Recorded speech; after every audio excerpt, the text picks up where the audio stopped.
What is up, everybody? Welcome to Cantina Social Hour Friday night. Really glad to see everybody here. It is San Diego Comic-Con weekend.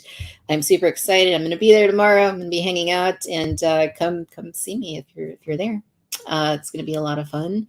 But tonight, we're going to be talking about Star Wars and Hasbro's Star Wars presentation regarding the vintage collection and all the stuff that they revealed. So hang out, relax, get yourself a nice beverage. And I got a couple of awesome friends, some of the greatest people in the Star Wars collecting community and good friends that are going to be hanging out with me tonight.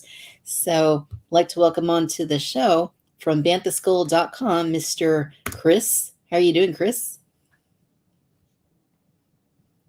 I think you're muted, Chris. Sorry. It's officially past my bedtime. So that's why I didn't unmute. But thank you for having me on. Thank you for being here. It's going to be fun. And yes, also from the Facebook Star Wars The Vintage Collection group, we have Mr. John Miko. John, how's it going? Cheers. What's up, guys? Cheers. Cool. Well, lots of stuff to react to and talk about. We are going an hour earlier this evening than what we normally do. And that's great because that'll just give us more time to talk about what we want to talk about. So thanks to everybody who is tuning in, joining here into the live stream with us. Looks like we have a good little crowd forming. So I just want to take a moment to acknowledge our friends that are here with us. So Rednex is here. Hello. Thank you for being here with us. Jason, what is up? Good to see you here. Rocket City Sith, good evening. Thank you for joining us here from Alabama. Paul, good to see you. Paul, how are you doing? Always glad to have you here. Better Ray Bob, always good to see you in here too. We got Clark in the house. Clark, what's up, man? How's it going, Clark? We got Tom. Tom, how are you doing? Are you grumpy tonight? Good to see you, Tom. Is that Tom that you have on the show? Yes. It helps. Okay, yeah. Nice. That's the man right there. We got Dave. Dave, how's it going? We have Space Monkey 502. How's it going? What's up, Dave? We got John Hamilton. Long live TVC, he says. Absolutely.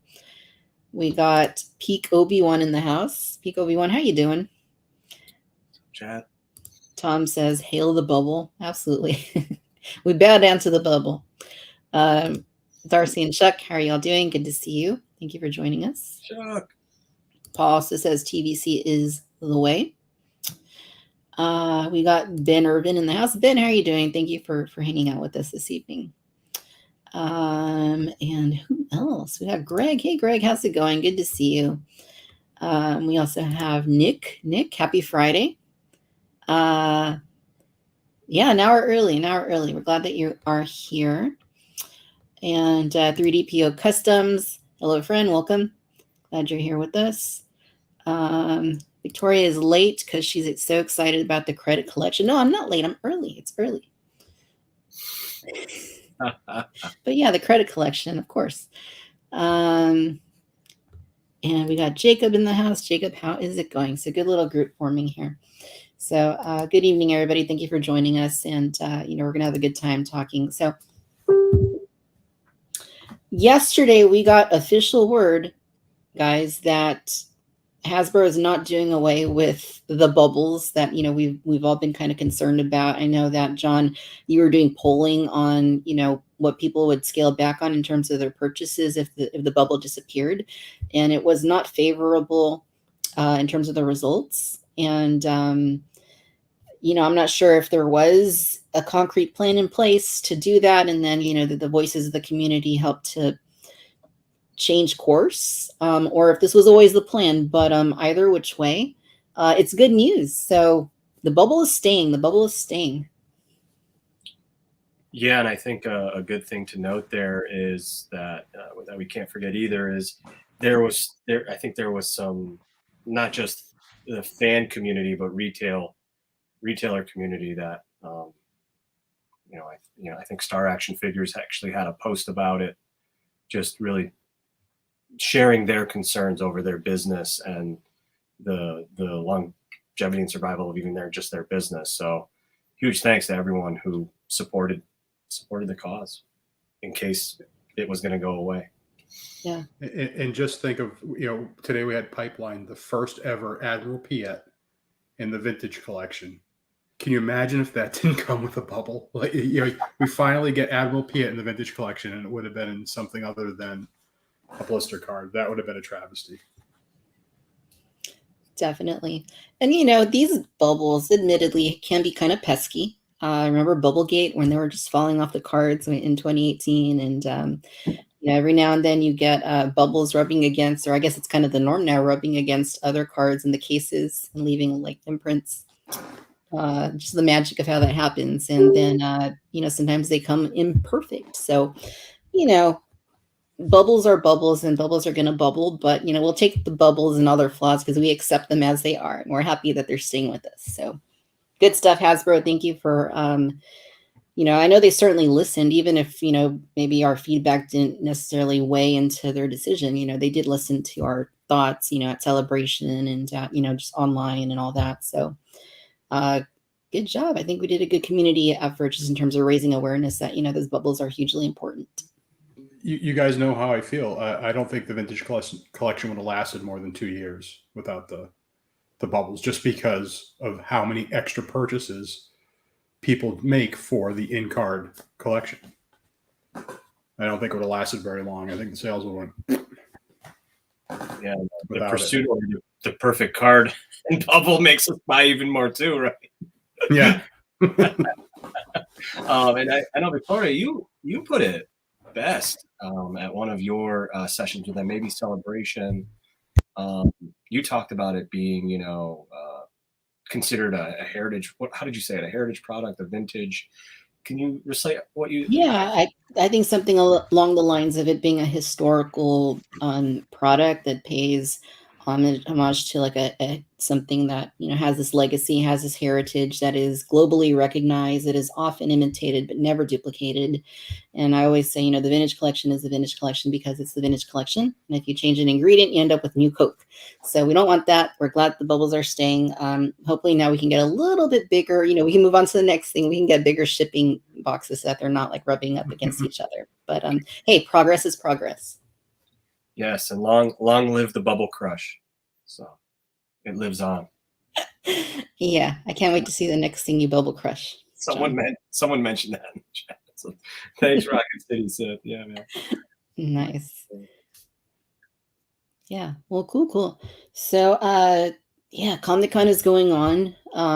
Today Hasbro had their big panel that they do every Comic-Con. And there were some reveals across the board, right? TVC, Black Series, some exclusive stuff that is interesting to say the least. Some role play stuff, and some Black Series, some credit collection. A little bit of everything. There's a vehicle in here that I'm seeing. So overall, scale of 1 to 10. Chris, what would you rate today's panel and reveals? Well, so you didn't see the panel, right? You weren't able to, correct? That is correct. Okay, so some credit collection is an understatement. It went on. It felt like it went on credit collection for about an hour and a half. Yeah. And the most bizarre, like arguably the least exciting product for the entire live stream took up the lion's share of it. And then they had to do speed round when they got to the really exciting stuff that everybody would like to, let breathe and ooh and ah. They had to rifle through it. My overall reaction, I would say I'm probably around for vintage collection, strictly for vintage collection, because that's all I collect. Probably maybe around a 7, I would say, for today. I'd say there's some quality items that were revealed, just not a lot of it. So that's why it's not a higher score. Mm-hmm. Right on. John, what are your thoughts? Yeah, I would agree with Chris. I mean, the amount of credit collection, and then the what was the next thing revealed after that? The spooky ghost and the werewolf Wookiee, and the werewookie with a new head sculpt. Yeah, it felt like it went on forever, and there was a point where I think I don't know if it was Chris or Patrick were speaking so much, and then they handed off to one of them, and they had to then carry on the rest of the conversation on it. It was like, oh my God, I think they're tired of talking about it. But exciting stuff to start seeing some of the Return of the Jedi 40th, which I'm sure we'll get into. So I'm pretty excited about that stuff. But I think like all of us, I wanted more. So stuff. I as soon as I saw like the stage, it looked like it was in like an airport hotel conference room. Like, okay, this isn't the big event that we're going to get a lot of great announcements from. Yeah, you're right. It was very, very close with Celebration, right? How many weeks apart were they? Less than 2 months? 7 weeks, I want to say. Yeah. And not only that, we have PulseCon in another. Oh yeah. Another 2 months. And yeah, I'm sure again we'll go into this, but like there was some card back images that were leaked. And they didn't even go into all of the stuff there that you're thinking, oh, they'll probably touch upon this. So you had this expectation that they were going to talk about the Andor series and possibly maybe talk about the artillery trooper, or right. And they didn't. And then also Augustine and Ariel were there, and Ariel was standing by the cabinets to wait for them to load up all the reveals, and they didn't have any TVC to reveal because they were still like in the production process or manufacturing process, whatever you want to call it. So I think they noted it was mostly just retro collection and some of the Black Series, other than the cabinets that had all of the stuff that's already been announced and revealed, and the throne room, all that stuff was there. But as I'm sure you guys are well aware, in Victoria, they have these specific cabinets set up just to put out the stuff they're revealing at the con, and there wasn't even that. So those cabinets have not been filled yet with today's reveals. Just some of them. So Okay. yeah, just like the retro collection stuff, and I think some of the Black Series stuff. Right. Yeah, I saw the credit collection stuff was there. Yeah, it was no 2006 STCC, which is still the high water mark for the history of the hobby, 2006. And that was, I don't know if you guys, Victoria, if you remember that one, or John, where they had basically drapes. Instead of putting out the stuff after, it was already out, and they put like sheets over the cabinets. And like, Rebel Scum was there and some other sites there, and they're taking pictures, under, like basically, taking pictures under the sheet. And like the night before, everybody's trying to like, oh, that looks like, and one of them was the Death Star briefing room set. And you could actually tell that it was Colonel Yularen because he had the white uniform. So it's like, oh my God, that's what it is. Awesome. It was always exciting. It was always exciting back then, waiting to see what Rebels or some of those old sites were putting up at Toy Fair or San Diego Comic-Con. Yeah. Cool. I'm looking forward to seeing that tomorrow and seeing if there's been any changes, because sometimes they do, add things overnight. And so the pipelines, I don't, other than Admiral Piet, just because Chris mentioned it a moment ago, I didn't actually see the pipeline side, so I don't even know what they were other than Piet. So what else did they pipeline? So they did the episode 6 Han Solo. So Return of the Jedi Han Solo. A little curious that the picture they showed doesn't have the trench coat. They specifically chose in front of the bunker. So I don't know entirely what figure we'll be getting there.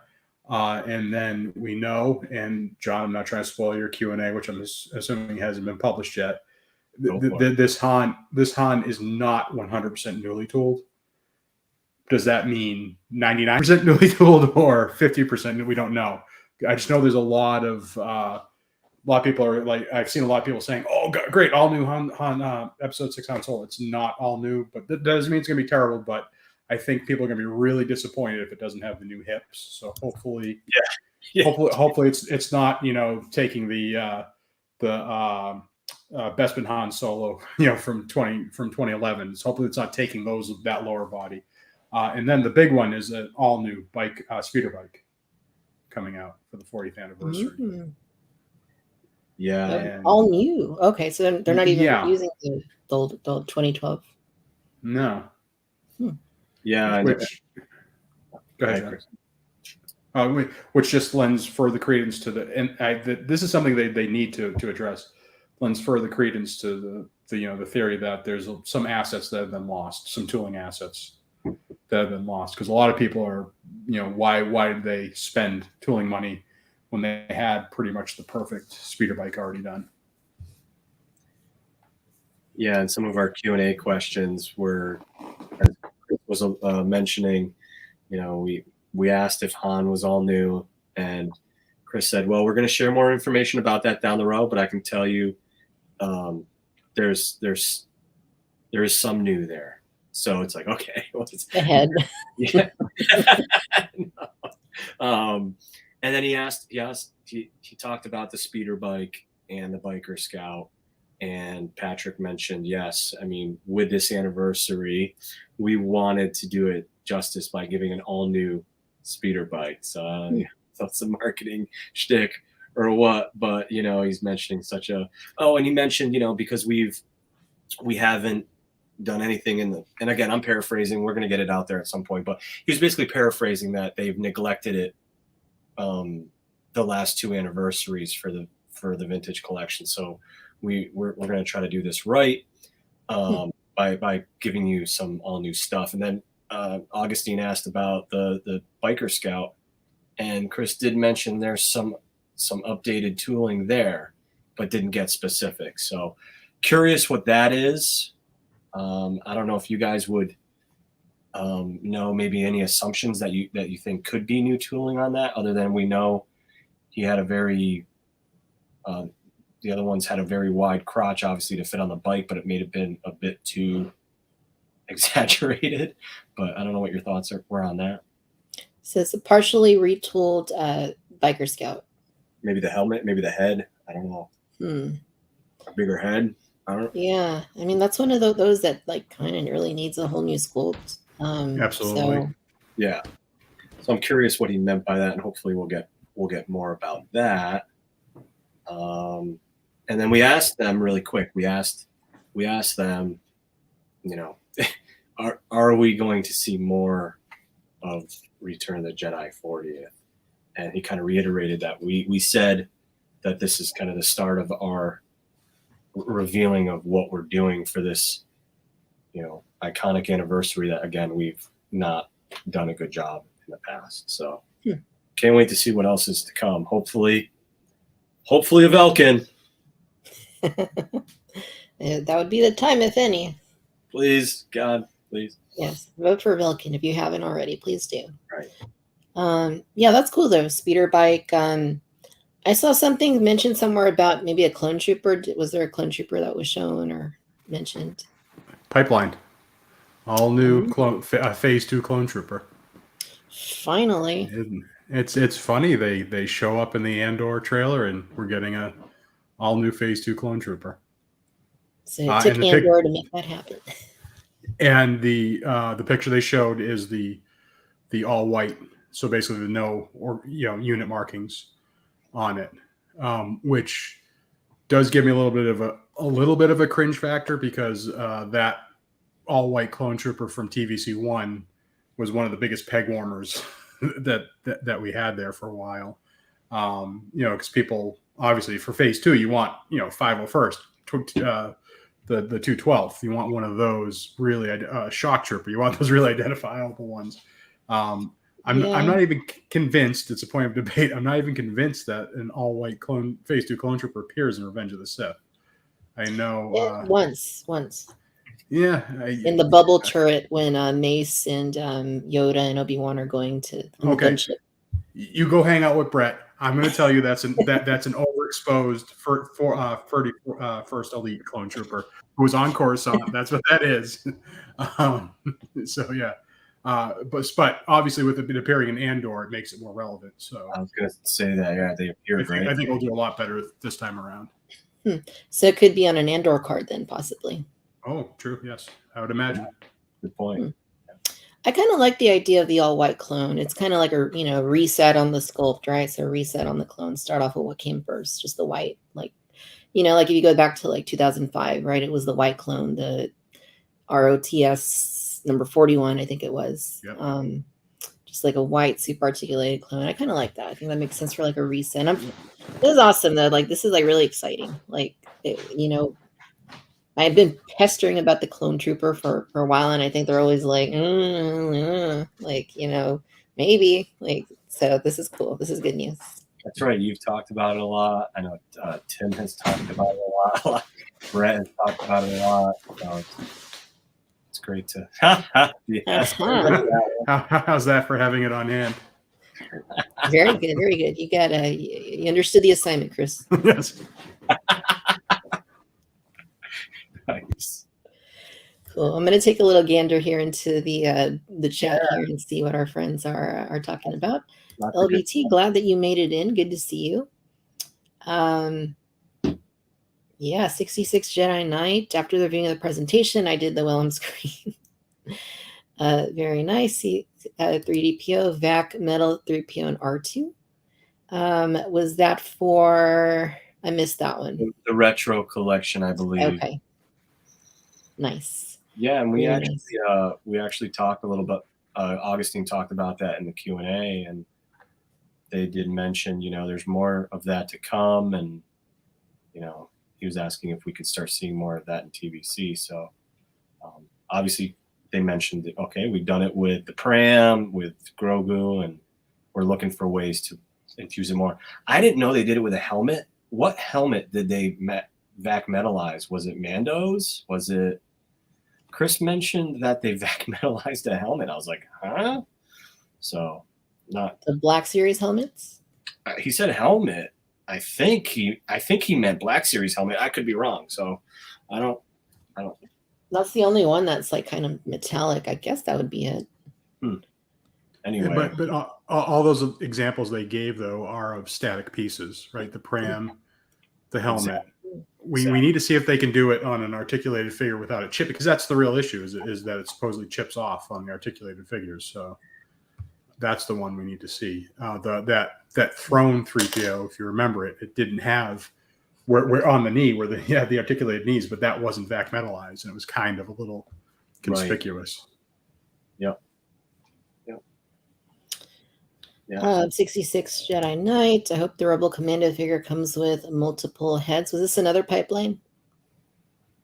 That one's good. Oh yes, that's for Black Series though. Oh, Black Series pipeline. Black Series, okay. Yeah, they showed like what do you call it? What's the strike team? Yeah, so it's strike team, but I think they're doing Nick Sant. They had like 3 of them there, right? Or he was in the center. Yeah. Yeah. So they're doing I think they said they're doing the old Nick Sant Rebel Commando. Put that in both scales, please. Yeah, no kidding. Jason, how's it going? Welcome. Hey, what's up, Jason? G asks, will plastic repackaging on Black Series make TVC Hasbro's main cash cow? I don't know about that. I wanted to ask you guys about that because, not to stir up controversy or anything, but I feel like, TVC fans have been really vocal lately about the bubble and, expressing how disastrous it would be if it disappeared.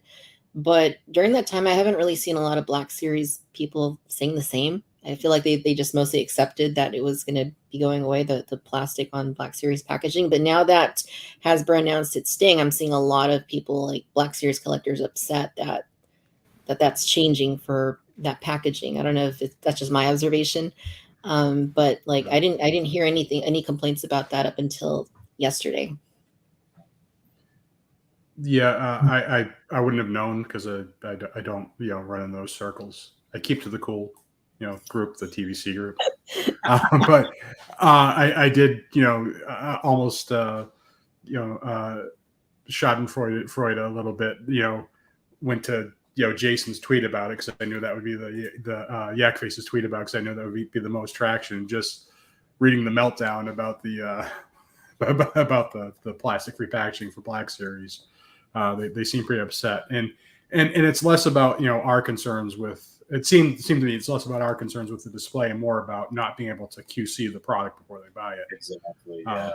Was the big thing for Black Series fans. Yeah, and I think collectors who collect both lines, it's more a concern for them too, because they kind of see that unilaterally as they want to see the products. So that's some of the comments I saw in our live stream. So yeah, we'll see what happens. Yeah. No, we'll definitely see, because I have been seeing, some, upset people that they're doing away with the plastic on Black Series. We got Dano in the house. Dano, how's it going? Dano was on the show last week. Oh, nice. Oh, good to see you, Dano. Hope you're doing well. Space Monkey's with us. Do you guys think that we will get a new Commander Cody in the TBC line? I think they're very reluctant to, if it's been in TVC1, I think they're very reluctant for whatever reason. It doesn't make a lot of sense to me. They're very reluctant to go back to it. Whereas Commander Cody, if we have a new Phase 2 buck, do the retooling necessary to make a Commander Cody out of it, would be pretty cool. Yeah, I agree. Especially, if the rumors are true that he's showing up in live action sometime soon. Oh, cool. Ben says, surprised they only revealed the Return of the Jedi speeder and not the Mando speeder at the same time. So, Chris, I know you've been talking about the Mando speeder for a while, and that's something that you'd like to see. Do you think we'll ever get that? So I don't know. So there's two potentially that could mean the Mando speeder. It could mean the gray kind of remnant speeder instead of the beige. So basically the exact one that they're tooling and then doing it in gray, which they did for the Black Series. That I think that's why they sunk the money into this tooling, is they can immediately crank it out as the remnant speeder bike from Mandalorian. As far as any of the many swoop bikes that Mando has ridden, I don't know. I don't know if that's coming anytime soon, but I would love to see one of those. Any swoop, just give me a swoop. Yeah, take your pick. Just not Shadows of the Empire. Yeah, not that one with that bent fork that drives me crazy. So aerodynamic. Yeah. Chase says, surely 88 and Squidhead for Return of the Jedi 40th and with release would be cool. Yeah. I'd put money on at least one of those coming true. Ooh. Yeah. Well, yeah. You wouldn't bet on that, John? You would bet on that. 88. I mean, he was in the Book of Boba Fett, so come on. Yeah. Yeah. Sure was. Darcy and Chuck, I know the sequels aren't everyone's favorite films, but we're severely lacking figures for all three films. So I think it was SWTVC that on Instagram earlier in the week posted something about that, right? Like polling, or was it Tyler that posted polling about, would you like to see more figures from sequels? Do we think they're 100% done? Like we're never going to see another TVC from the sequels, or do we think maybe there's a possibility there could be something here and there? I don't think retailers are interested in sequel figures, so I don't think the fans matter in this case. I don't think retailers want to touch it. Myself, that's my opinion. So yes, to answer your question, I do think we're likely done for a while. But people were flamed out on the PT for a while, and especially after 2012, and people didn't want to see it, and now there's a groundswell of support for PT figures. So for the short term, I think we're done. Give it a little time and it'll come back. Everything does. Great. Hopefully before the TVC ends, though. Right. Can you highlight Benjamin Irvin's post? I heard that when you said it. Chris is right. I don't know what that's in reference to, but I agree. I absolutely agree. Yeah. We'll pin it so that it stays up the whole night. Yeah, let me get that for my wife too, really quick. Well, if we're gonna pin that, then we also need to pin this one for you, Chris. I know I'm in the massive minority. I just don't care about a blurg, but I know I'm in the minority in that. So, as a good citizen of the TVC 3 3/4 inch line, I will always advocate for it, but I don't personally care about the blurg. Such a weird design. Which one do you want more, Frog Lady or the blurg? Oh boy, this is worse. This is the reverse. This is like, Chris Rife's Sophie's Choice all the time. Oh, you want Count Dooku? Which figure are you gonna take out of the line? So that's just as bad as that one. They said that to Augustine today too, like with some of his asks. Would you want an updated Jango Fett, or do you want Farm Boy Luke? Oh man, don't do that to me. Yeah, don't do that. Yeah, there you go. Yeah, my time at the top was short once I started dissing the blurg. Oh, I knew that. Yeah. Almighty says, I feel like it's way too late for a blurg. Yeah, I mean, it's kind of like that point you were making on Bantha Skull, Chris, like with Queel, like, right. Came really late, and yeah, I think I definitely feel that way. That there's the way we ingest these series is completely different, and we move on, and it's about the now and the current with these series. And Queel, if it came out during season 1, especially before the finale, would have done gangbusters. And then by the time that it came out, the character had been in the ground for an entire season, and people had moved on, and they were talking about, I want Bo-Katan, I want Casca Reeves, I want all these other figures that I just saw. I don't care about Queel anymore. So the blurg's time was season 1, unless it comes back. Yeah, isn't that the concern with a lot of, like, I know Queel was more of a secondary character, not a tertiary, right? Obviously, right? Yeah, he's definitely a secondary. But like for tertiary, that makes that a harder pill to swallow, right? Because they'll be long forgotten by the time we can get the thing. So when we want these backgrounders, like people were mentioning squid heads, and I know they're kind of making a reoccurrence in these series, right? Because they seem to be leveraging a lot of the what do you call it? A lot of the props and the masks and all that stuff. But it kind of makes you feel, are we going to see some of that stuff if it, it's just in the background? Yeah, no, that's a good point. Yeah, totally. Yeah, some people say they want the blurg. Some are like, it's kind of late. So, yeah. Well, I hate to say this, but even the custom ones out there, they're okay, but I just know Hasbro can make such a better product, which usually isn't. Some customs out there are absolutely amazing, but I have one of those customs, and it's like, man, this is not good enough. And come on, Chris, you don't like a walking piranha-looking creature walking around? Come on, man. No. It's a cool little creature. Come on. It's a head on legs. It creeps me out. What's Billy Crystal's character from Monsters, Inc.? Mike Wazowski. It's basically a Star Wars Mike Wazowski. Yeah, with the T-Rex arms. Yeah. Yeah, they are kind of weird. Victoria, I do need to show you. Oh. There he is. Nice. I got mine over there. Yeah, so that's the kind of what, like, that's so interesting because, like Mattel does that super articulated like T-Rex for $50 and like, like a blurg like would probably cost the same if they did do that. So it's just kind of like, and I know licensing, but Jurassic does have the highest costing license after Star Wars.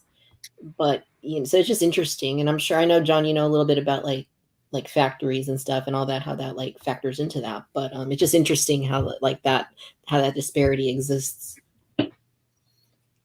Yeah, supposedly Mattel, they own their warehouses and supposedly their factories, and that's probably a huge. I don't know. I'm sure Chris can speak to this better than me, but it's probably helps them with prioritizing things, and they don't have to compete with other licenses or whatever products out there. And it's all owned within house. They can probably keep everything in house, track everything, know where all their tooling is better. I mean, there's so many different benefits there. It's got to help help them more than anything. Yeah. Cool. Well, good questions. Everybody keep sending them in. With 63 in the house, keep sending those in. We appreciate you hanging out with us this evening. So I'm going to go ahead and share. We're going to take a look at the actual TVC reveals that were shown. Yeah. People were mentioning the others. Yeah, that were shown today, and we'll take a look and see what Hasbro Pulse has on their page for TVC. So, all right, so here he is right here, Luke Skywalker, Imperial Light Cruiser. So first things first, I gotta ask, what do we think of the name Imperial Light Cruiser as like the subtitle to the figure? Uninspired. Yeah. Someone had a great subtitle for it. Was it Tim? Tim in one of his videos mentioned the name, and I think it's one of the song tracks when he appears. Like the Rescue or something? The Rescue. Yeah. That would have been, I think, a pretty sweet name, a subtitle name there. Gotta love how digitized this card is, the figure. Great film out, though. Film out's awesome. Mm-hmm. Yeah, film out is cool.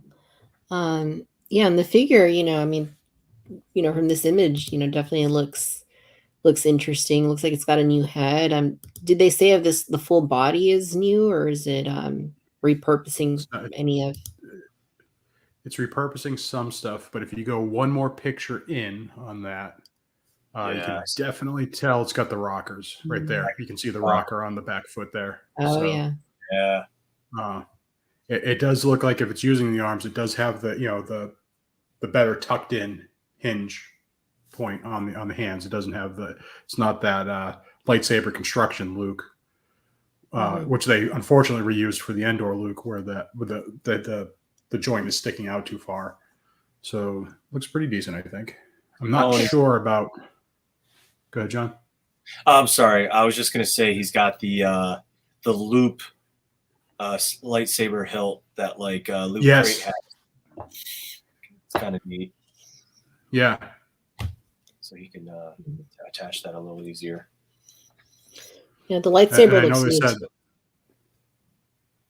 They said the head is based on that. Unfortunately, that rough de-aging of Mark Hamill from the ending of. They have a blaster in his hand. Why do they have a? Yeah, it's got the DL-18. It comes with the DL-18. Oh, I got CJ in the DL-18 again. Somebody questioned that in our comments, and CJ said he kept it as a souvenir. I love the paint deco on that weapon. I kept a bunch of my damaged Walmart ones. I think just for the DL-18s for all my Jabba goods, all my customs. Well, especially some of the ones even at the end of TVC1, when the budget was crunching, they skipped the paint apps on them, and that's such a huge thing. To elevate the premium line is to have the paint apps on the weapons. So it's nice if you have extras that have that. Yeah, Nick Doe has that. Just a silver gun, basically. Yeah. Q Mighty makes a good point here. They're making up for the fact that Lando, the skiff guard, didn't come with one. Yeah, you bet I put one of those in his holster. Mm-hmm. Looks like, does he have soft goods? Mm-hmm. The lower skirt. Yeah. I'm looking at this stuff really close up for the first time too, so this is great. Wow. Yeah, looks nice. And 66 Jedi Knight says that the hair is separate from the head. So I think they did that in the last one too, right? In the last Jedi Luke from a couple years ago. The X-Wing Luke as well. And I think the Stormtrooper Luke. Yeah. Kind of gives it a little more. It's a nice sculpting aspect, right? Because it gives you that kind of that separation and realistic look of hair. Right. I mean, if they were trying to match like the CG blended Luke from the end of that episode. It doesn't really look like it. Like I feel like it looks better than the CG. So they did a good job. They did a good job there. Like the hair or something. Yeah. All right. So Cal Kestis. So how long have we been asking for Cal Kestis? I feel like a while. Yeah, since Triple Force Friday, we've been asking. Since Triple Force Friday for Rise of Skywalker. Yeah, almost 4 years ago? Wow. 3 years ago, almost. Yeah, it's crazy too because there's all these troopers that they've put together from Fallen Order through gaming greats, and there hasn't been anyone for them to fight. So I know this one is based off Jedi Survivor rather than Fallen Order, and I kind of would like to get both. But this is a good start. Finally Cal Kestis in the line, a mainline item. I'm excited about this one. Yeah, it looks great. I mean, I've been. Yeah, go ahead, John. Sorry. I was gonna say people were joking around. We were all joking around in the live stream that it looked a lot like Patrick. All those gingers, they all look alike. No. Yeah, it looks like he's got like some facial hair this time, doesn't it? Mm-hmm. Yep. Oh, that's new. But hopefully, we all love Emily. We have a lot of faith in her. Hopefully, she engineered this so that it won't be too expensive to get, a Braca, a Cal Kestis from Braca or something in gaming greats where it would be possible, where it's not a fully new tool because we do desperately need that. It actually, this actually reminds me a little bit. This is a little reminiscent of getting the one episode, season 2 Magistrate Grief Karga, getting that figure instead of getting the season 1 Grief Karga that we all want. So it's reminding me a little of that. Yeah, that's true. Yeah, that's true. But he's got BD1. He's got some accessories. So that's exciting. That's really exciting. I'm glad that he's got, his little pal there. And I know in the game, like he uses different sabers, so I'm not sure like exactly which one this is or if it's like a new one, but it looks cool. Is that a Colt Magnum he's wielding? It's a Colt Python. He's The Walking Dead. He's going for Walking Dead. Is that what it's called? There you go. Yeah. Oh, he does have the unlit lightsaber hilt too, so that's really nice. Oh, that's awesome. How does it? Yeah, look, I wonder is it a peg hole? Yeah, I see it there on his right hip. Yep. Nice. He didn't use a blaster in the first episode too, so that was a little weird seeing him with the blaster. Usually Jedi don't regress. So, if you think back to the old Dark Forces games, you start out with the blaster and you progress to the lightsaber. Cal Kestis is already a lightsaber character. Now he's going backwards to the blaster. Maybe he's hiding his identity being a Jedi, but then he's got the lightsaber on his hip, so I don't know. Yeah, that's true. The BD looks like he's got some articulation, right? Yeah. Yeah, super cute. I'm glad we're getting BD1 finally. I love that. Loved him. Me too.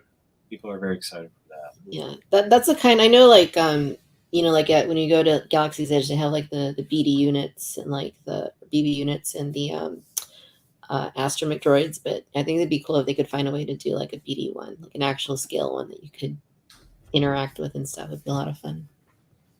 Absolutely. I would back that HasLab. Yes, there you go. HasLab. That is one that would probably stand a good chance. Yeah. All right. So now we have the Raider. What are we calling these? Platooning Raider. Yeah, Platooning Raiders. Yeah, it's is it exactly the same as the one that came with the ATST? Yes. Okay, so just an opportunity to build a few more. Not bad. And it's good for the people that wanted the figure but didn't want to spend $100 for the vehicle. So I think it's a good thing that Hasbro does that. We saw some comments too that can't find a decently priced one right now if you want it after everything. So yeah. And that's funny, right? Because it was like Best Buy clearance that was out, and then it's like kind of that thing where people sleep on it, and then it's like all of a sudden it's like costs like twice as much. That's what this community does. They slow play it till it's gone. Then it goes. The value shoots up in the secondary market, and they complain for Hasbro to re-release it instead of just buying it when it's available. Yeah. I mean, some of them I kind of get because it has been like years and years since, like, for example, the last gunship or the last time the big AT-AT came out. But like some of these, are fairly recent. So. This is one of those figures too that the customizers out there will buy tons of them just to reuse his parts for other customs as well. Yeah, that's true. Augustine is with us, guys. What's left of the mini? There he is. Yes, the hero of the day. Welcome. Hope to see you tomorrow. At SDCC. Yeah, so what else? So there's that. There's another picture of him with his hat on, looking kind of grumpy.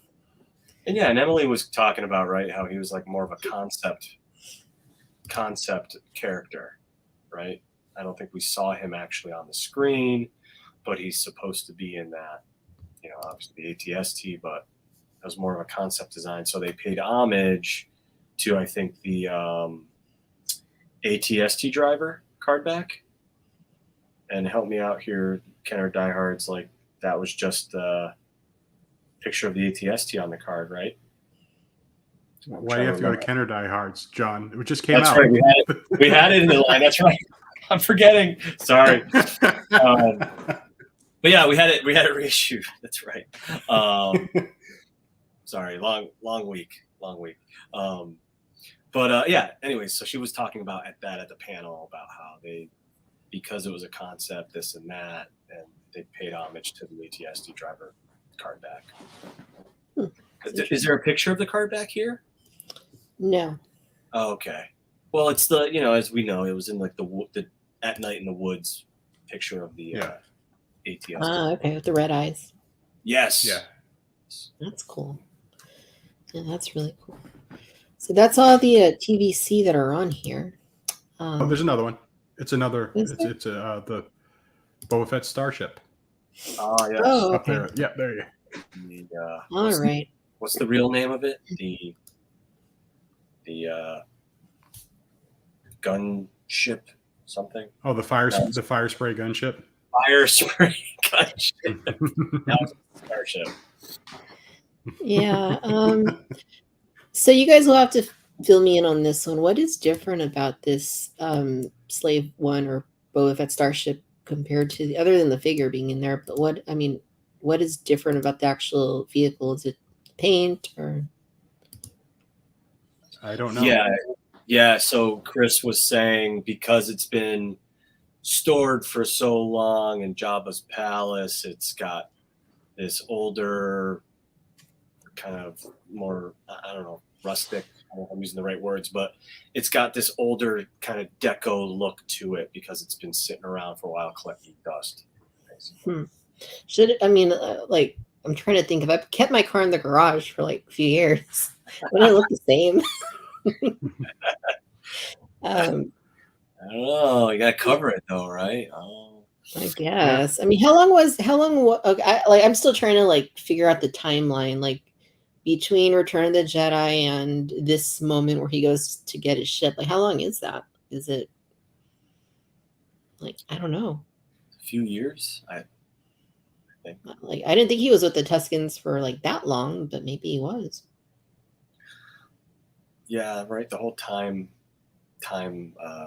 lapse part of Star Wars. I think it's better not to question. Yeah, I mean, it's cool. This is cool. You could still get the previous gunship there at retail and some of the fan channel retailers. So it's kind of like the Slave One. I think so. I'm sorry, whatever it's called. Yeah, I think Dorkside still had it very recently, if not, maybe still do. But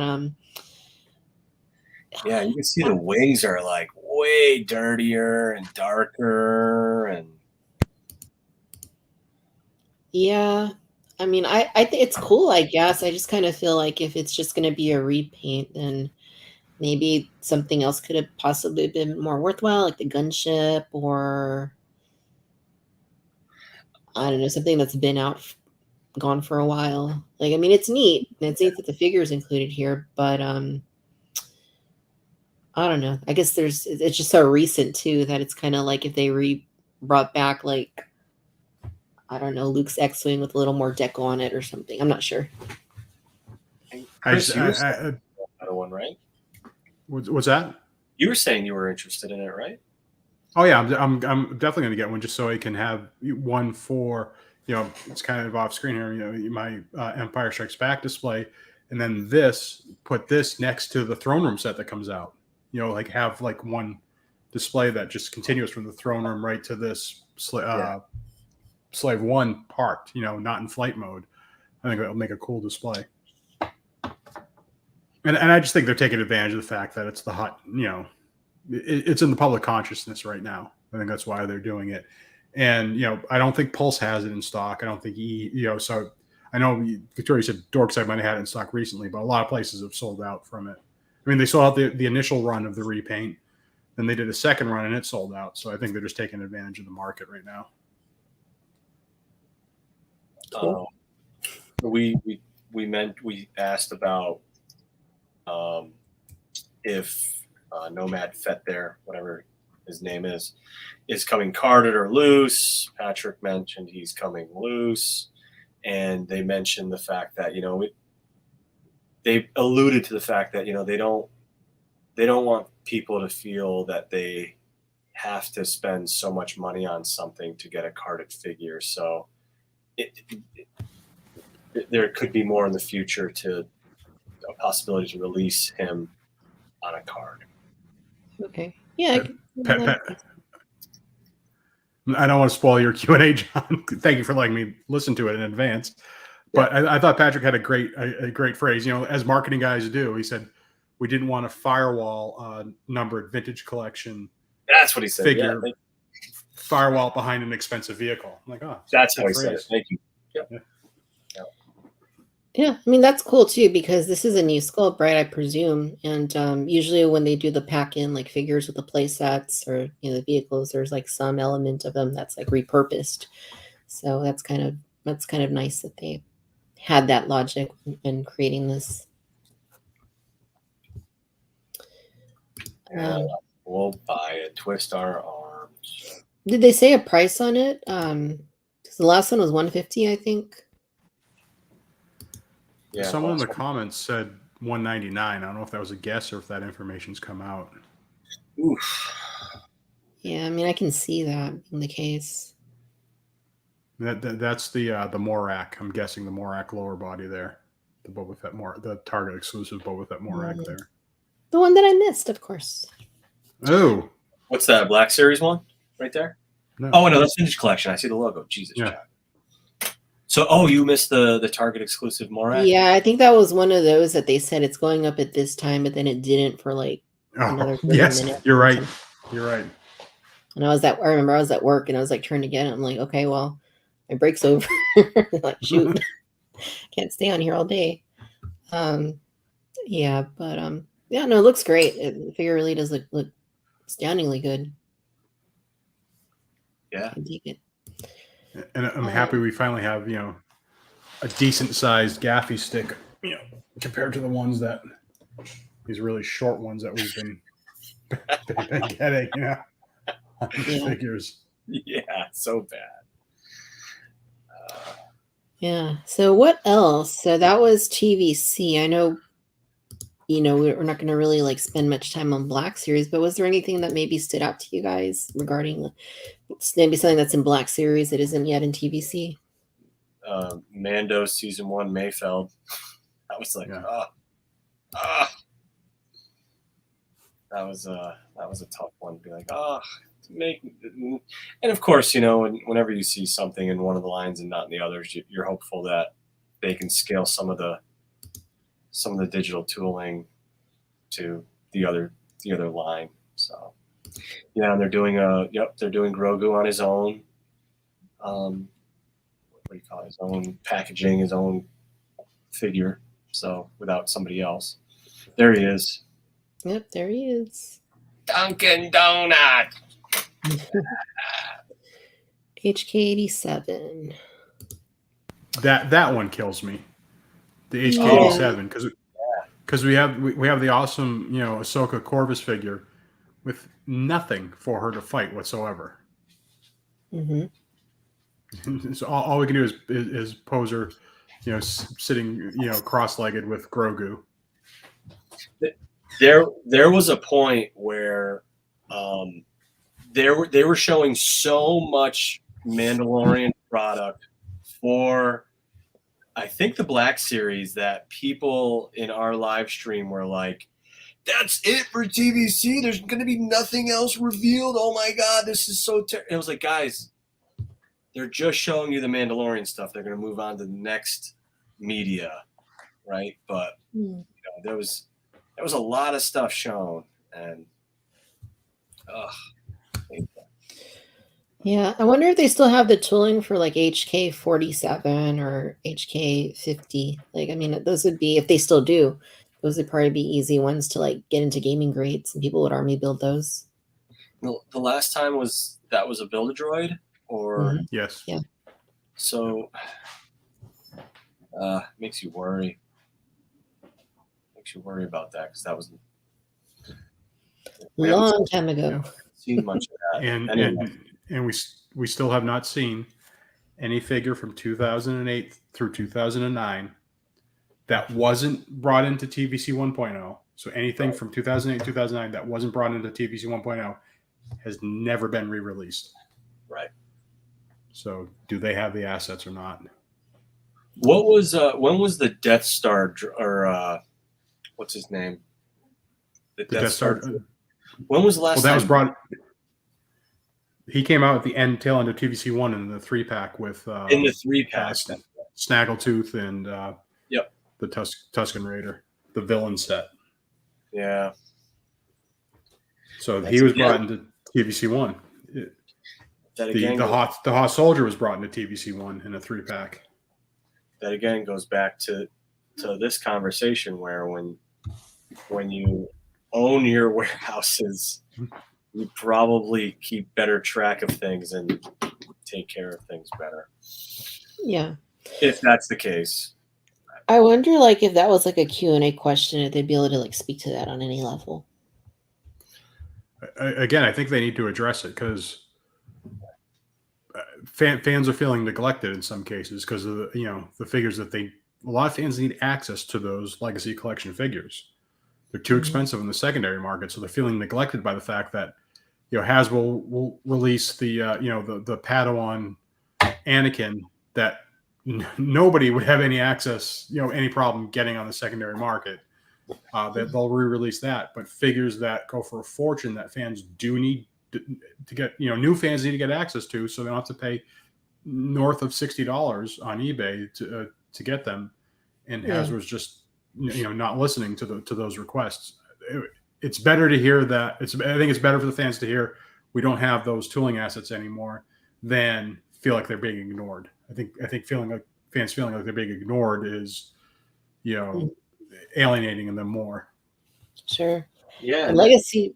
Go ahead, John. No, go ahead, Victoria, please. I was just going to say, Legacy Collection was a fantastic line. I mean, just all the Cantina aliens and all the stuff they did in it. I mean, there's just so many possibilities to bring those characters back. And I hear the Ugnaughts come up quite a bit, like kid batching the Ugnaughts to getting more of a definitive one. So hopefully they still have the ability to do some of those. That's exactly what I was going to say, Victoria, is like the amount of tertiary characters in the Legacy Collection. I mean, it's a shame. It's a shame. I mean, if we come up with some other play sets like the Cantina, how many figures in the Legacy Collection were for the Cantina? It was quite a few, more than a handful, right? Well, technically, I don't know if it's how it's pronounced, Wazowski or whatever that is. The lady that Luke sold his speeder to, she's actually in the Cantina, which I just learned a year or so ago. Lisa Serlin, her Czech Calfas. So there's 3. Yep. I can't think of any others from. Oh no. Trinto Duabo was. Yeah. Yeah. Dice Ibigan or whatever it is. Yeah, So Dice Ibigan, Yeah. They're so good. There's actually, you know what? There's in The Rise of Skywalker. I know. There's actually like an alien that looks just like Ysalia in there. Like I don't know if it's the same species or not, but there's one that has like all the eyes on the face that looks very similar. Oh, him wasn't he? Yes. Yep. Yeah. Brainiac. Yep. I can't remember his actual name. It used to be called Brainiac. I forget his name.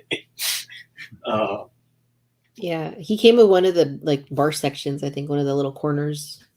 No, that was from the table. It was a table. The bar corners were in 30th anniversary collection. Was he TAC or Legacy? I forget. TAC. He was TAC. Yeah. And the other one that the bird lady that has 20 hyphens in her name, so I'm not going to try to pronounce it. Miluth Unum, whatever it was. Milumunith, yeah. Why is my screen There we go. Pons Limbic. That's the correct name for. There we go. Hey, there we go, camera. Yeah. That's the one you were thinking of, right? Milumunith, yeah. She in the Tales from the Mazazi Cantina, she was like in a relationship or something with Felta Perntravog. Yeah, well, they're canoodling in the movie. Yeah. They're snuggling up to one another in the movie. You can even hear them. Yeah. What a shame. Such a good. Yeah, so good. So what else was announced? I'm just going to take a quick look here. So I know we joked a little bit about credit collection earlier. So Dark Trooper. Oh my God, that looks weird. How many were actually? Was it 6 of them? How many were announced? I don't. That is just wild. Like Bo-Katan. We were joking around like, oh, when's the carbonized credit collection coming out? Yeah, that's Some people were pretty happy with the Bo-Katan one. Like she looked kind of. Yeah, I guess it looks a little more normal. Yeah, it doesn't look terrible. I don't know if it's like any of this carbonized stuff. It's it's novel, but I mean, unless you have like a pressing need to add carbonized figures to your collection, I don't really see the need. But this is probably one of those examples where the retailers maybe say, "Oh, this did well. Can you give us more?" Right. Yeah. They came out with another carbonized Mando, and it's all new tooling. I'm pretty sure. I think they said that like this is an all new tooling Dinjara, and I was just like, yeah, but that would be I think it's the toolings. If you look over to the right, isn't there a Mando coming in the box set in the box Black Series? Oh, okay. Yeah, I don't. No, there's not. I'm sorry, there's not. I thought there was. I'm pretty sure they said that when they announced the carbonized, and I think is this the third carbonized Mando because they did his Durasteel and then his Beskar and now that's this right. one. And it's just like, wow. I mean, obviously they're investing in him because he's a main. There's not pictures of all of them here, the retro collection, but yeah, I mean, if they're doing that, then obviously they probably want to have that in the main line at some point. So right. Yeah, I mean, for Black Series, as far as the Mandos go, I never felt it was like a great figure. So if they're redoing it, then I'm sure that'll make some people content. There's this new lightsaber. Oh. Ooh. Inspired by the Obi-Wan Kenobi live-action limited series. Features iconic red blade with progressive ignition and wall-cutting effect. With entertainment-inspired sound effects and dynamic features. Battle sequence mode. And dual effect. Let the battle begin. the Darth Vader Force FX Elite Lightsaber from the Black Series. The Black Series presents the Darth Vader. Yeah, we don't need to watch it twice. Yeah, so that's neat. Again, and I reiterate this even like during the Q&As, like they're still using tech that's like severely outdated for these sabers. It's nice to see the incremental upgrades, but yeah, like the NeoPixel blades and stuff that flicker and like you can change to any color you want. Like, I mean, there's so much tech out there that would be really cool to see in these lightsabers. And it also says Obi-Wan Kenobi, and I just gotta nitpick that hilt is the Empire Strikes Back / Rogue One. It's not Obi-Wan Kenobi, because that one was like a New Hope style. So 99% of people aren't going to notice or care, but I do got to point it out because I notice and I do care. So this is embarrassing as a Vader file and a Vader obsessive. What is the difference? I don't know the difference between the hilts from A New Hope and Empire. Teach me the ways. Teach me the ways. Yes. Yeah. So the difference, actually I can demonstrate this to you in a very I gotta find the page. Anyway, there is a page that has some really excellent resources on lightsabers, and like you can learn I can look at it for hours on end because it's just so fascinating. But the gist of it is that the Empire lightsaber has the grips go all the way to the center part of the saber, whereas in the New Hope one they don't. Okay. Also, the center part of the saber is more at like an angle in A New Hope, and it's like more like centered with the the pommel, maybe the top of the lightsaber in Empire. It's more like a straight line, and it's not off center like in A New Hope. And also, there's like some wires that are missing in A New Hope that are there in Empire. So a few little differences in there. Are you buying it, Chris? Absolutely. That was I do collect sabers, and I have a short list of. I like the removable blade ones because they're easier to display, and so I had to make sure I don't go crazy and buy every single one. I had a short list, and Vader with a removable blade was one of them. So I will be getting it. Nice. I have my Galaxy's Edge Luke one here. Nice. You know what? And I haven't turned it on in a while, Chris. And you know what? I'm afraid of my batteries. I gotta take those batteries. I tell you, Johnny. I tell you all the time. Gotta take them batteries out, kid. I'm a little worried. Yeah, that's interesting because like some of mine, like they'll last for years. Like if I leave the batteries in there. The ones corrode. Yeah.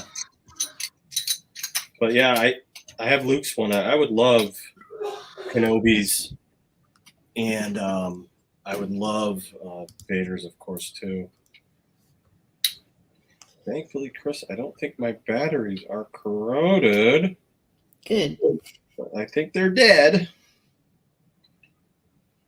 So this is the site that has like it's like a Bible like for lightsabers, and it really goes like into all the detail, and like it has like that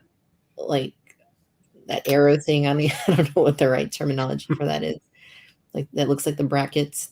But yeah, so it goes into like here's Vader's saber. It goes into a lot of detail about the variances between like the hero props and like the stunt props, and how they differ between film to film.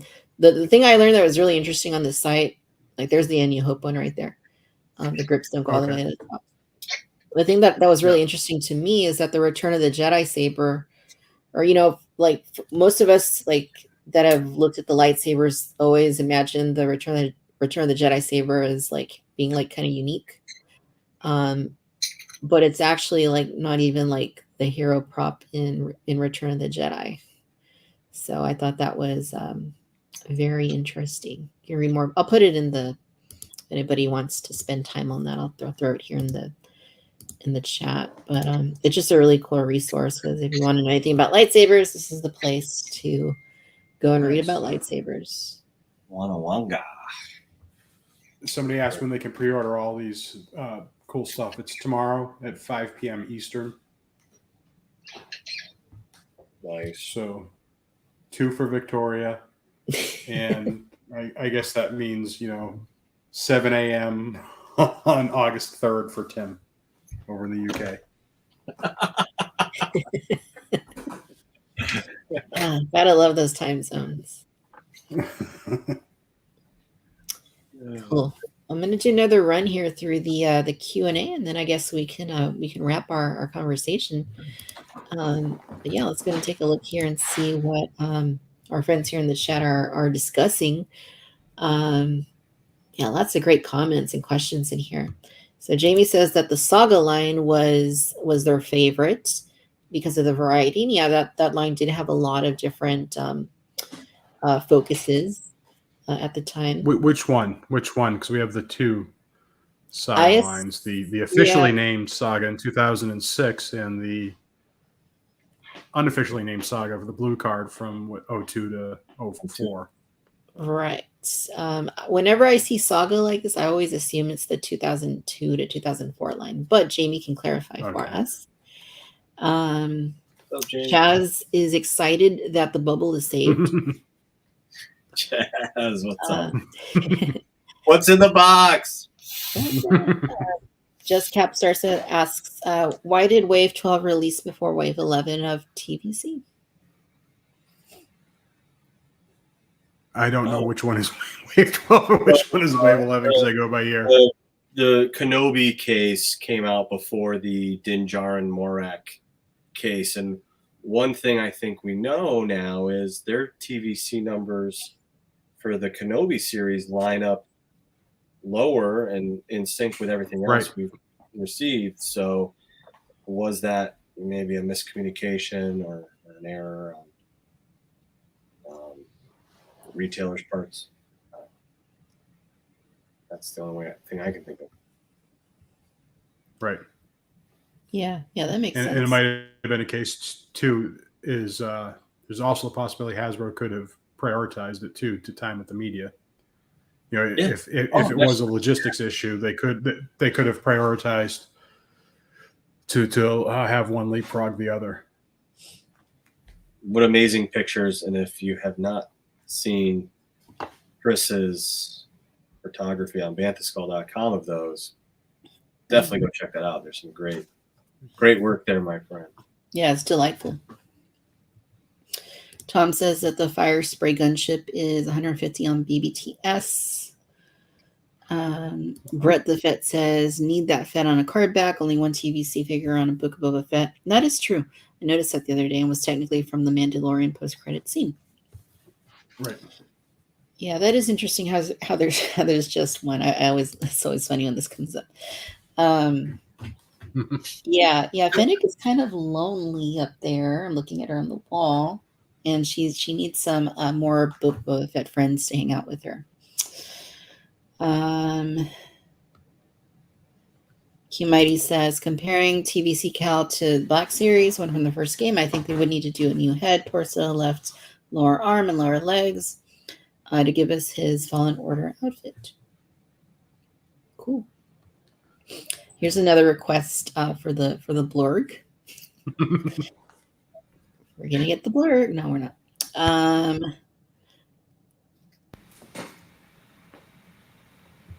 I don't know who this is for, so you might need to clarify, please. Just Capstar, but it's for John. Nice glass. Is that wine? What's your favorite? So this was from a brewery out here. Actually, Chris and I went there not too long ago. We met up there. We went to Treehouse Brewing Company. I have not been going there since they started, but I used to go there and grab 4 to 6 beer cans of beer or a growler, and now they have it's like Disneyland for adults or for beer nuts. You walk in and it's a huge brewery and you get cases and cases of beer. So this one, really quick, is Tropics and Cream. Tropics and Cream is a rendition of Haze featuring peach, mango, guava, and passion fruit puree and finished on whole bean vanilla. Interesting.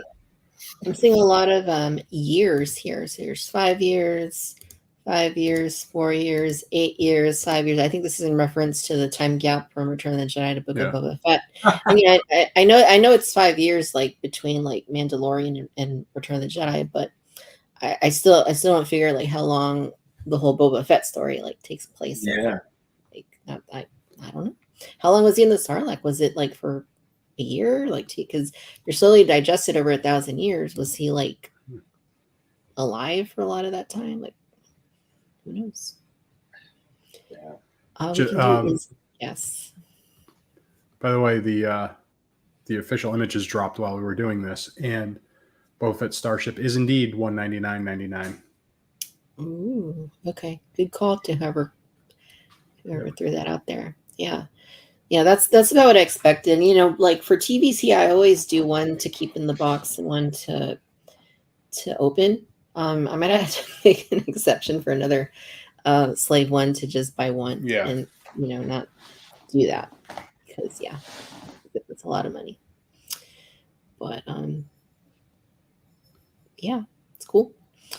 5 regular size cards, 1 deluxe size card. That's for the credit collection. Okay. Oh yes. Hey, Chris, do you see there how much the deluxe Dark Trooper is? The Joking around, like, what is this? Like a $50 figure? I have it here too. I just haven't.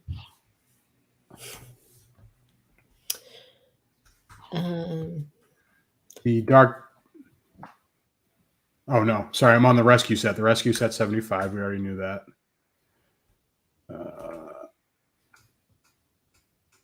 Where's the info? Oh, you gotta go. The credit collection Dark Trooper is $39. Woo, plus tax. Ooh, wow. You gotta ship that to New Hampshire. Save some money. That's yeah, that's a pretty penny. Brett Fett says, really pleasantly surprised they went with the VAT metal for the new retro R2 and 3PO. Hope that means they might use a little for TVC, like a non-new 3PO. And I think, Chris, you were talking about this recently on the site. You said something about that. You know, when there's a lot of articulation involved, that VAT metal doesn't really work the best. Yeah, it supposedly chips off. You know, I think they have to use a harder plastic, first of all, to take the back metallization. And that harder plastic, then when you try to articulate it, will cause it to chip off. So that's why you can see it on 5 POA where you don't have a lot of movement, or in static things like the pram, but it's been difficult on things. If you want an articulated ankle and wrists, it might be difficult to do. I mean, back metallization. Haven't we seen like really nice paint deco on Beskar, Mando, and the armor that's not back metallized, but has this, you know, metallic look to it, even the carbonized. So for me, I'd rather have a 3PO that's more articulate and don't get me wrong, like I don't need 15 or 18, whatever it is, POA on 3PO, but I don't want to make a 5 to 7 POA 3PO to just have vac metallized. I don't know how you guys feel. Right. Well, and what Victoria's referring to, as I was writing about it, is 3PO needs ball jointed shoulders too, because the way he's always like panicking.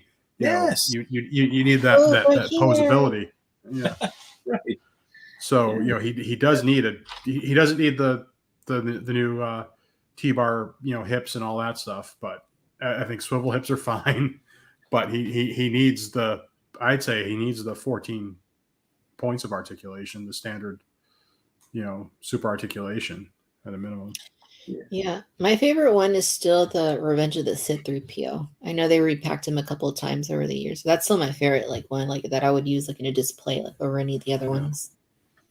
Especially when it came out in the Saga collection with the knees. Oh yeah, I like the one, the Attack of the Clones one, and the Geonosis 2-packs. That one, I love that 3PO too. Not vac metallized, obviously, but just as far as good posing C3PO, I like that one. Yeah. And I think people forget too about the one that was brought back during Saga, like when they were doing like the greatest hits assortment. Like it's that one's kind of a nice one too. It doesn't do much. It's very static, but it looks pretty. Yeah. Dave, welcome. Glad that you're here with us, Dave. Dave was on Cantina Chatter a couple of weeks ago. Speaking of Cantina Chatter, I just published an episode last night / this morning of about Hasbro and HasLabs and Star Wars and what are the ingredients to successful HasLabs. So that episode is available. You can watch me and Tom discuss it on YouTube, or it is available anywhere you download and enjoy your podcast episodes. So that is out there now. Yeah, good stuff. So lots of activity here in the $200, Greg. $200 for that Firespear gunship. So that makes me wonder, like, if they brought back like the Republic gunship, it would probably cost at least that, wouldn't it? Maybe more. Yeah, that's probably $300 at this point. Yeah, I would agree. Ouch. Crazy. And to remember it costing $30 during the Clone Wars micro series line. That's just amazing. That's crazy. I didn't collect vehicles back then. Terrible. Yeah, vehicles are insane. Like, and it's surprising too, because like the Jedi Turbo Speeder, like it's not like the most exciting thing, but like you look at eBay, it's like what, $130. A lot of these. Those are I shadows of the dark side. I collected one or a couple. That's a good one to have. That's the what do you call it? The toy store in New York there. FAO Schwartz. Oh, the FAO Schwartz one, yeah. Yeah, that's the FAO Schwartz one. But that one was really expensive that was like shockingly expensive when it came out. I got this from like eBay back then, and it was like, shipping it was like a nightmare. But anyway, that was like the extent of my vehicles back then. Yeah, I missed a few over the years, and I've had to go back and get them. Thankfully, I got like the more important ones. I always mention the Falcon. Like, I missed the big Millennium Falcon because I was actually working at Toys R Us when it came out, and I remember seeing like all the boxes come in, and I was like, I know, and it wasn't even that expensive by today's standards, but like at the time, it was like, geez, 120 or whatever it cost, and then I was like, do I need to eat this week? I had just moved to California, and I was like, well, maybe one day it just never happened, and I had to. Thankfully, Target re-released that other version. I finally added it to the collection a couple years ago. But yeah, thankfully I've mostly kept up with the vehicles over the years, but I did miss a few, and I did have to go back and like eBay them, and some of them were a little pricey. But I'm working out a deal right now with Lando for a gunship that you guys may know. He accidentally damaged the box. Yeah. And because of you, Victoria, I was like, can you please make sure the gunship isn't like a pile of goop in there, please? So I got to make sure he checks that before we find it. Yeah, definitely. Yeah, that's the scary thing about that one. Do you want to hear an embarrassing BMF story? Of course. Yeah. Okay. So I was absolutely convinced. And I was panicked that it was going to sell out. Like I wasn't going to get one. This was going to be like, like the lava Vader at Target or whatever, where you're like, it wasn't that rare, but so I was so convinced it was going to sell out. And I don't know if you guys remember it. Target had them, but it was street dated. They had the street date. It wasn't register locked, but it had the street date. So you could get it. You could get it out of the back room if you wanted to. So I had my elderly mother, who was up from Florida at the time, go into Target, tell them that she needed to buy it for her grandson for a birthday present. And she was leaving for Florida soon, so she really needed it. So I had her go in there just so I could get my toy, make sure I could get my toy, not have to worry about it. And then, of course, like the day came where the the day when the Legacy Collection launched, and Walmart literally had a stack of them on the floor.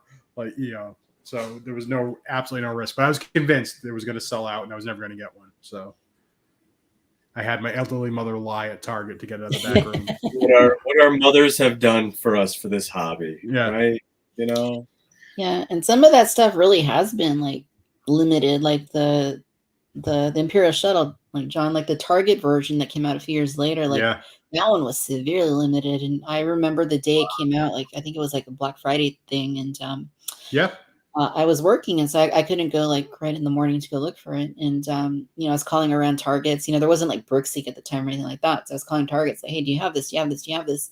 Finally, one across town had it, and I'm like, can you hold it for me? So they did, and I went and bought it. And it was just kind of weird because the person that like sold it to me, like at the register, was like somebody that was like an ex of someone I was dating at the time, and it's just like a whole weird thing. But it just happened to work out that way. So. Hey. Helps you I know the stories that we have because of these toys is funny. Those Target LTOs were cool. I mean, they were stressful, but they were cool. It was a Black Friday. It was actually it was a Black Friday weekend because it came out on the Sunday. That was the street date for it, the Sunday after Black Friday. But it was they had the exact right campaigns for collectors. When they're gone, they're gone. That's it. They had one shipment, and if you didn't get it, it was gone. Yeah, I still have the flyer. I kept the flyer for that, where it was in the circular when you walked inside the Target. So I have that still. Awesome. Yeah, Greg mentions the Naboo Royal Starship, and I see you have that there, Chris, on your shelf. I don't have that one. Oh, do you want another funny story of mine? So in 2005, I was moving from a rented townhouse to a home at the time, and I decided I didn't want to move my collection, so I sold the entire thing in bulk for $3,000, which today I could probably piece it out for about $50,000, but I sold for $3,000 then. But I cherry picked some of and this is one of the favorite stories of people on Bantha Skull. So I cherry picked some of my favorite things that I was going to keep, and one of them is I had the Queen Starship still sealed in the box. So the guy that bought my collection, my intent was to give him the loose one that I had already opened, the empty box that went with that loose one, but I was going to keep the one sealed in the box and some other things. So that's what I thought I did. So the guy came and bought everything. Then as I'm packing up to move, I had the sealed one, or so I thought, in the attic, and I went to pick it up, and I hit myself in the face with it because there was no ship in it. So I picked it up. I was expecting it to have some weight, and I hit myself in the face. So I gave him the loose ship and the sealed in box one, and all I had was an empty box. I gave him the wrong one. Oh wow! Yeah. Oh, and he never owned up to it. Like, come on. Well, I didn't tell him what I was cherry picking. He didn't know, so he wouldn't have known. So the way I saw it was like, you come take everything. It was a local pickup. You take everything. I said, here are the highlights, and I didn't go into into the specifics. So yeah, he made out. He got both of them. Wow! But I got that one. I got that one on eBay for not a bad price. What do those go for these days? Actually, no idea. I don't know. Right. Do you have one? Do you have one, John? Not yet. You need one. He doesn't have one yet. You need one. Yeah. I need one too. There's a lot of ships I need. I need to open that. Yeah. I don't have one of those loose. Mm-hmm. No, you need to sell that one to me. I don't have that one. I have the indoor version. It's still a glorious, but I wish I had that one instead. It's even one of those things you're like, man, I wish I bought one 2 years ago. It's like, shit. I know every year, like just the percentage that these things increase by, it's astounding. And it's just going to keep going up because they're not going to reproduce a lot of this stuff. Kills me. I was at Chris's and I saw both those AT walkers. I was like, oh my god, give me one. Give me one. Yeah, you got to open that. That's like a whole other like experience. You got to do that. Yeah, again, at one point in my life, I was in a very small house, and I said, not small house, but I just didn't have a lot of storage, and I just was like, I'm just gonna stick to figures. I had some ships from the original trilogy collection. I had some ones I'd love to buy back, like Slave One there with the window in, and there was Boba Fett there without his rocket missing. I remember contacting Hasbro and like, mine has no rocket. If there's anything you can do, that would be great. And I still have the stupid rocket they sent me, but I don't have the ship anymore because I got rid of a lot of stuff. But anyways, I would love to get some of that back just because I love the boxes where you can see the vehicles inside them. Yeah. But at the same time, I got this one I think for around $250 plus shipping. Now it's worth, gosh, I don't know, like $700 or $800. Oh, and yeah. For me, it's like I'd rather just open it and just enjoy it and keep the box nice and intact. Yeah, it is. It's a great piece. That's the thing. Like I recently, let me show you guys. If you guys got a couple more minutes. Wow. I'll show you the most recent loose addition to the cabinet. The cabinet. The cabinet.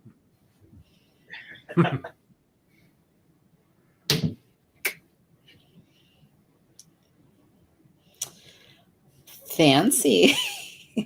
So I didn't like what I paid for it, but I did have an extra one of these that I sold carded that was mint. And it made the justification to buy this loose a lot more, right? So it's like, I don't want to sell this box ever. So for a loose one.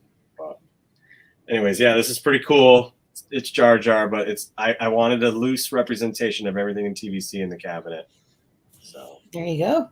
So you bought it loose, or you did the bubble crunch? No. I bought it loose from a collector who was looking to sell one, and he's a reputable person. But yeah, it's quite the interesting piece. So you can take him out, and then there's obviously you can put the TVC Jar Jar in there. Nice. So don't forget, I need to borrow that. Yes, you do. We'll make it happen. That's cool. The archives, right? Yep. Yeah. If it's not in the archives, then it doesn't exist. That's yeah, that's a great piece. I don't have that. So I'm peanut butter and jelly on that one. But yeah, gosh, so much great stuff, and it's exciting too, because just like seeing the quality of these figures continue to evolve and improve, and the likenesses become so dialed in, and the articulation systems, and it's really exciting time. And I know we don't get as many things overall as we'd like to in the vintage collection, but just the fact that the trajectory is what it is in terms of the quality, I think is that's really something to be excited about. Absolutely. Well, cool. Guys, this has been a blast. And thanks to everybody who's been hanging out with us. I mean, we still have quite a bit of a crowd here hanging out and listening to our stories and our rambles and our ideas and thoughts. So thank you guys for hanging out. And any final thoughts you want to touch on? Any final things regarding Comic-Con, or just anything you want to throw out there, Chris? Yeah, TVC needs another HasLab. Let's go. I know I'm not a TV Black Series fan at all, but I know they haven't had a fair shake at their two campaigns, because it's not stuff that anyone was asking for. Great but point. Still, TVC is up. We need one. I want one. Let's go. Let's have it happen. Yeah, let's do it. Here. Let's do it. Here. Yeah, I would agree with that. And I think the Razor Crest was announced at a PulseCon, wasn't it? I believe so. pretty sure I was sitting there, and it was the PulseCon. I could be wrong. They teased that one pretty well, though, didn't they? Didn't they have something before that? They had like a fan first event before that where they did the just HasLab and then TVC, right? Didn't they indicate that it was coming up? Then I don't remember when it was revealed. Yeah. But yeah, hopefully we hear something at PulseCon in October, and I'll just echo those sentiments. That hey, I like all of us, we want more, and we want more new, right? 100% new, right, Chris? And yeah, so hopefully we have some good tidings to come. Yeah, for sure. And I'm gonna say it again: the Cantina with the Tonica sisters is the first stretch goal. Make it happen. No, it's gonna fund. No, not as a stretch goal. Included from the jump. That's right. All right, include them, and then for the stretch goal, you can get your Milum Unith on the TVC card, and Lisa Serlin on a TVC card. Those are good stretch goals. That would be fun. So that kind of answers Tom Charlton's question there. So is that what you want to see as a HasLab? Absolutely. Nice. I'm Death Star first, then Cantina second. Or the other way around would be okay too. Yeah, and I'm, as you guys might know, I'm down for a figure HasLab. Just do a figure HasLab and do whatever else for a playset or vehicle or whatever side by side with it. I'm totally down for doing a couple at the same time. Yeah, the figures would be cool too. Figure packs. But I'd like to reiterate, these aren't going to be $15, $20 figures. We're gonna have to fork out a little bit, especially depending on what the minimum is for it to get funded. So. Yep, I'm okay with that.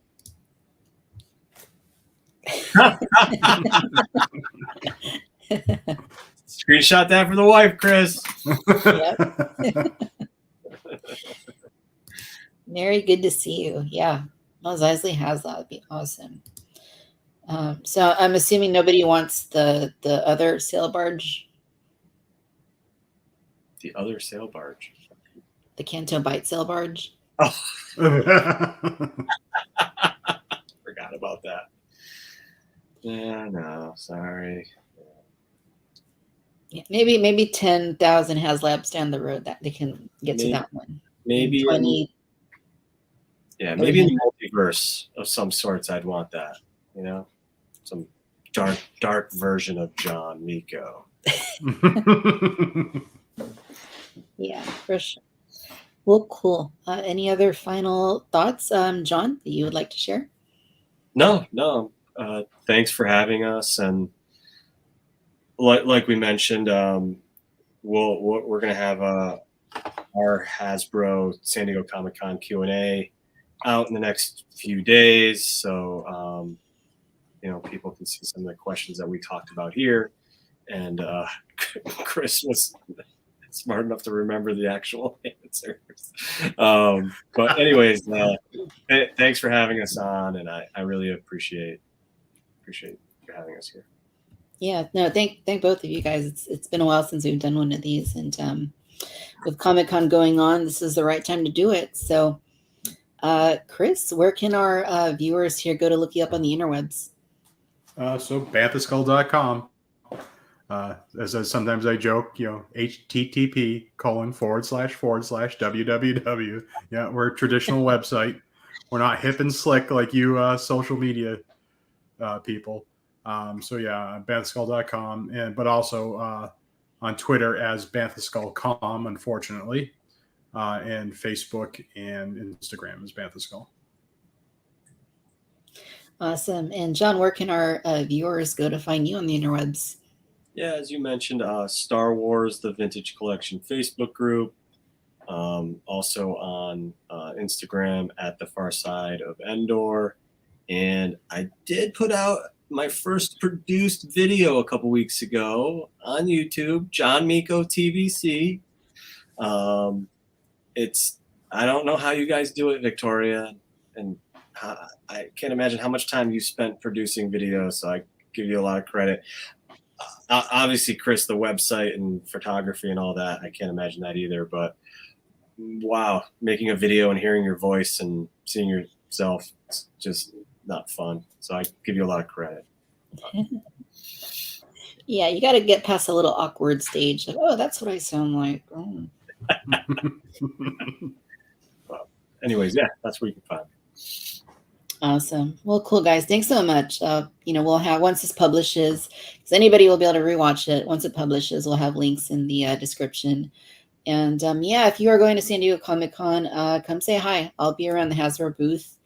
I'm sure quite a bit. And, I'll be hanging out. So say hello and, we'll talk. And thanks to everybody who's been hanging out with us. It's been a blast. Thanks for your comments. Thanks for asking us questions. And we will do this again next week. So John, thank you. Chris, thank you so much. And everybody, may the force be with you. We will see you very soon. Be well, be safe.